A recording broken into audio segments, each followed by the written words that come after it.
मैं डॉक्टर सुब्रत मानव शास्त्र विभागाध्यक्ष डॉक्टर A.K. मिश्रा के निर्देश से semester PG department post graduate syllabus का सेमेस्टर 3 जिसमें ट्राइबल के बारे में पढ़ना है, उसका हम लोग सेफ गार्ड पढ़ेंगे। उसमें क्या क्या अनुसूचित जनजातियों की संवैधानिक सुरक्षा क्या क्या है। तो स्वतंत्र भारत के संविधान में अनुसूचित जनजाति को पिछड़ा वर्ग के रूप में मान्यता प्रदान की गई है। चूंकि जनजातियां सदियों से अत्याचार एवं शोषण की शिकार रही है, इसलिए इनके सामाजिक, आर्थिक, शैक्षणिक एवं राजनीतिक विकास के लिए संविधान में विशेष प्रावधान शामिल किए गए हैं। ये विशेष प्रावधान इनके सुरक्षा एवं कल्याण से संबंधित हैं, जिन्हें अनुसूचित जनजाति के संवैधानिक सुरक्षा कवच की संज्ञा दी गई है। जनजातियां एक भाषाई एवं सांस्कृतिक अल्पसंख्यक समूह है।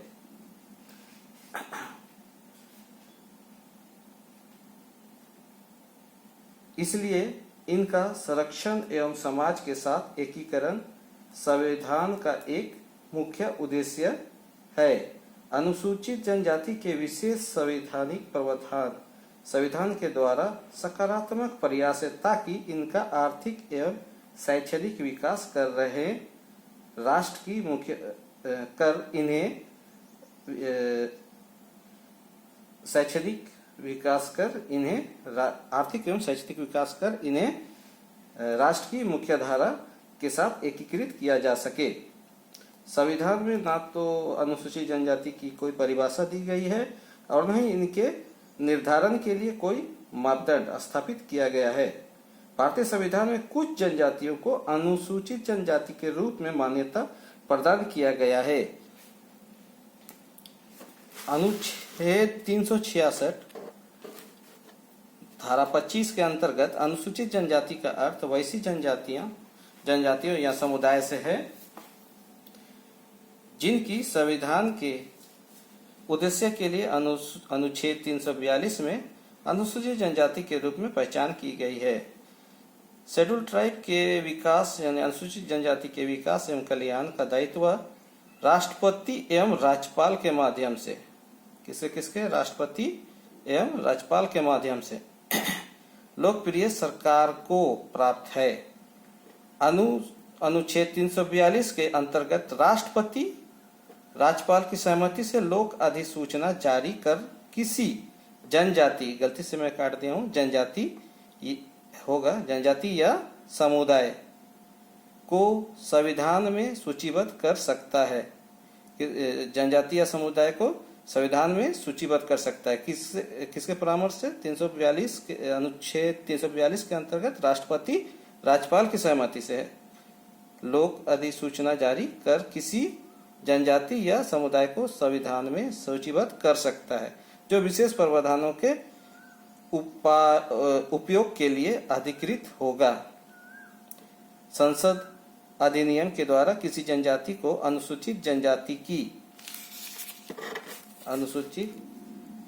संसद अधिनियम के द्वारा किसी जनजाति को अनुसूचित जनजाति की सूची में शामिल कर सकता है या इससे वंचित कर सकता है। शेड्यूल ट्राइब के विशेष शामिल भी कर सकता है या वंचित कर सकता है, अर्थात जिसका नाम उस सूची में रहेगा वही भारत का अनुसूचित जनजाति कहलाएगा, शेड्यूल ट्राइब के अंतर्गत आएगा, वही समुदाय या वही जनजाति। और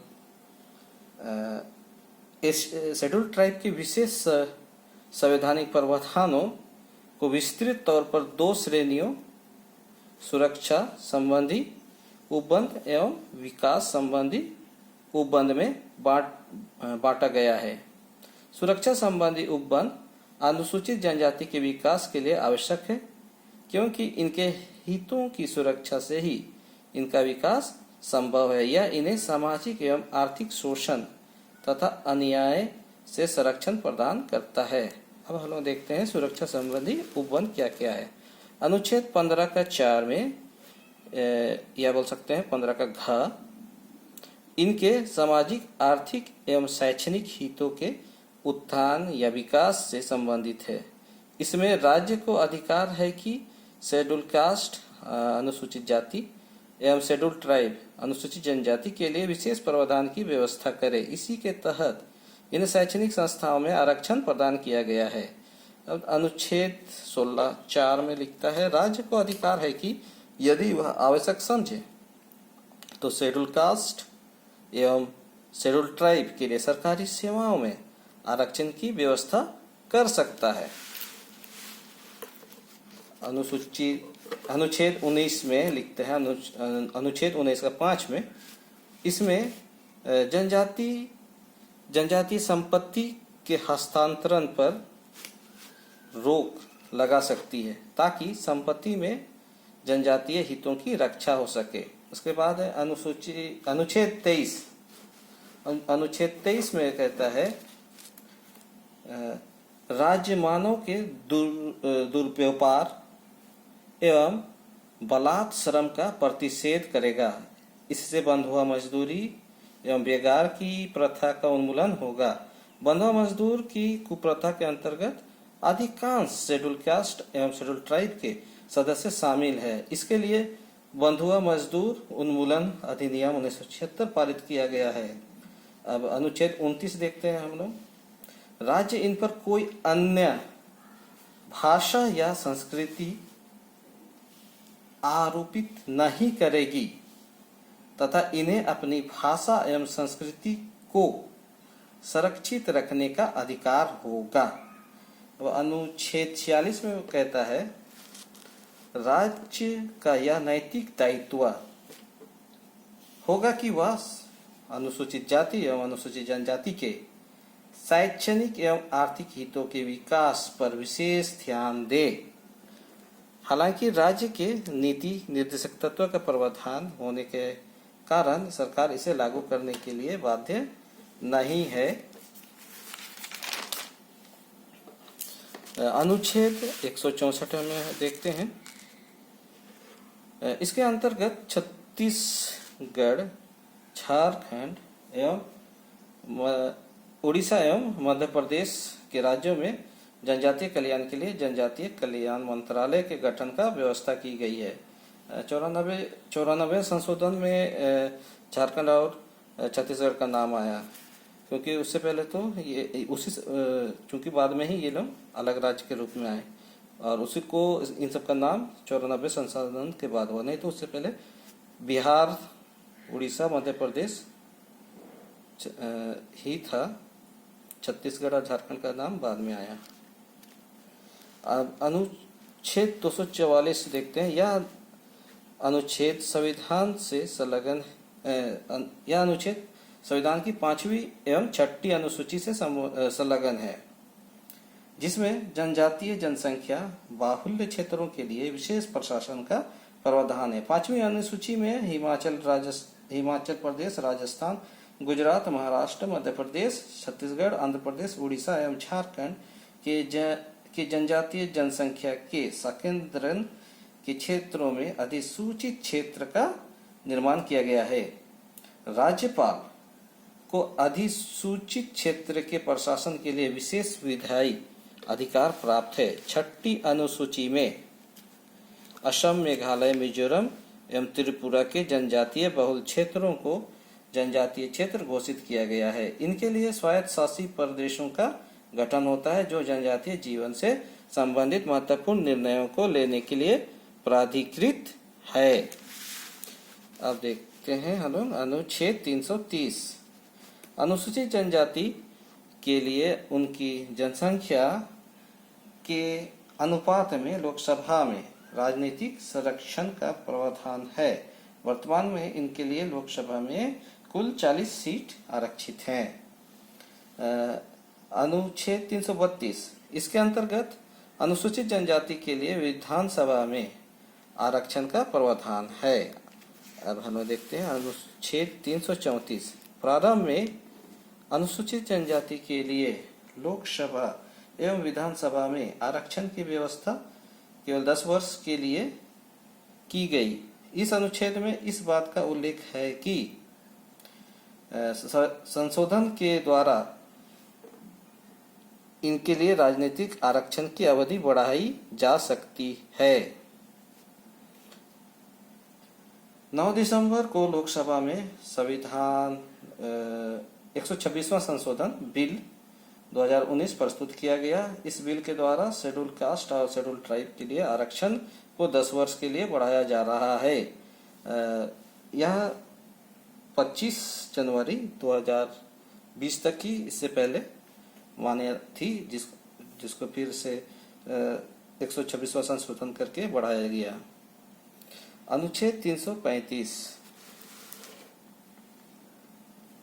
यह प्रावधान अनुसूचित जनजाति के लिए सरकारी नौकरियों में आरक्षण से संबंधित है। अनुसूचित जनजातियों को प्रशासन की क्षमता को बनाए रखते हुए सरकारी नौकरियों में उचित प्रतिनिधित्व प्रदान किया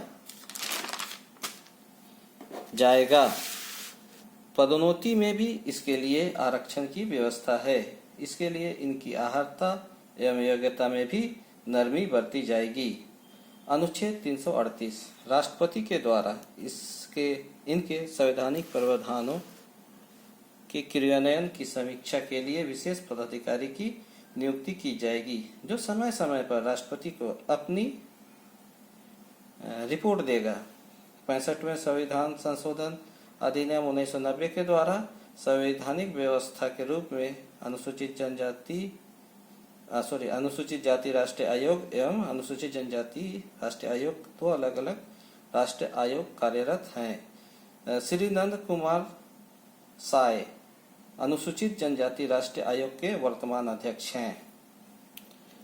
अनुच्छेद 339 का 1 नंबर 1 है राष्ट्रपति अनुसूचित क्षेत्र के प्रशासन एवं अनुसूचित जनजाति के कल्याण के बारे में रिपोर्ट देने के लिए समय समय पर आयोग का गठन करेगा, जो अनुसूचित क्षेत्र एवं अनुसूचित जनजाति आयोग के नाम से जाना जाएगा। अभी तक ऐसा एकमात्र आयोग 1960 में उच्च गराय नवल शंकर डेबर की अध्यक्षता में गठित किया गया, जिसने 1961 में अपनी रिपोर्ट प्रस्तुत की थी। अब हम लोग यहाँ तक हम लोग पाते हैं ये सुरक्षात्मक उपाय था, ये सुरक्षात्मक संबंधी सब उपबंध सब थे। अब हम लोग विकास संबंधी उपबंध को देखते हैं। विकास संबंधी उपबंध में है 275 का 1, जिसमें लिखता है केंद्र के द्वारा राज्य को अनुसूचित जनजातियों के विकास एवं प्रशासन से संबंधित कार्यक्रमों के क्रियान्वयन के लिए विशेष सहायता प्रदान की जाती है। इसका उद्देश्य अनुसूचित संबंधी कार्यक्रमों के क्रियान्वयन के लिए विशेष सहायता प्रदान की जाती है। इसके उद्देश्य अनुसूचित क्षेत्रों का अच्छा प्रशासन एवं अनुसूचित जनजाति के जीवन स्तर को ऊपर उठाना है। अब अनुच्छेद 339 का 2, जिसमें लिखता है इसमें केंद्र को यह अधिकार है कि वह अनुसूचित जनजाति के कल्याण के लिए राज्य को आवश्यक निर्देश प्रदान करे। राज्य इन निर्देशों को ध्यान में रखते हुए अनुसूचित जनजाति के कल्याण के लिए उपाय अपनाएंगे। और ये सब ये सुरक्षात्मक और विकासात्मक दोनों इसको देखते हैं, अनुच्छेदों को हम लोग उसमें पाए। अब इन सब का बारे में हम लोग मूल्यांकन करते हैं। संविधान में प्रदत्त उपरोक्त प्रावधान सरकार की जनजातियों के प्रति सकारात्मक एवं सुरक्षात्मक भेदभाव की नीति का द्योतक है। इन विशेष प्रावधानों का थोड़े बहुत जनजातियों पर ही सकारात्मक प्रभाव पड़ा है। इनमें सामाजिक गतिशीलता उत्पन्न हुई है और ये आर्थिक और शैक्षणिक दृष्टि से विकसित भी हुए हैं। लेकिन विशेष प्रावधान के अधिकांश लाभ इसी वर्ग तक सीमित है। जनजातीय सामूहिकता इन लाभों से अभी भी वंचित है। जनजातीय सामूहिकता माने बहुत सारी जनजातियां और उस जनजाति का बहुत सारा संख्या इन लाभों से अभी भी वंचित है। जनजातीय सामूहिकता में अशिक्षा, गरीबी, बेरोजगारी, ऋणग्रस्तता जैसी समस्या अभी भी यथावत है।